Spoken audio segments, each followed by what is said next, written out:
सांगली जिल्हा महिला व बाल विकास अधिकारी विजयमाला माने राष्ट्रमाता जिजाऊ पुरस्काराने सन्मानित। स्वराज्य क्रांती सेना, पॅन्थर आर्मी, शिवसंघर्ष फाउंडेशन, संघर्ष नायक मीडिया यांच्या संयुक्त विद्यमानाने हिंदवी स्वराज्य जननी राजमाता जिजाऊ जयंतीच्या निमित्ताने सांगली जिल्हा महिला व बाल विकास अधिकारी विजयमाला माने यांना संतोष आठवले, राष्ट्रीय अध्यक्ष आर्मी स्वराज्य क्रांती सेना यांच्या शुभ हस्ते राष्ट्रमाता जिजाऊ आदर्श लोकसेविका पुरस्कार देऊन सन्मानित करण्यात आले। विजयमाला माने यांनी 3000 महिलांना आत्तापर्यंत काउन्सिलिंग करून कुटुंब घर संसार बसवण्याचे कार्य केलेलं आहे।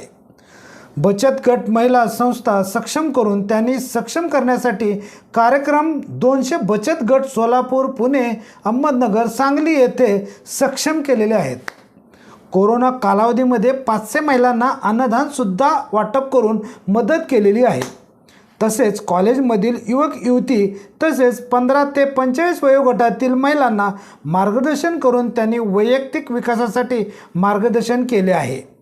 राष्ट्रमाता जिजाऊ पुरस्कार मिळाल्याने सांगली जिल्ह्यातून त्यांचे सर्वत्र अभिनंदन होत आहे। रणनीती न्यूज चॅनेलला आजच सबस्क्राइब करा आणि रहा अपडेट।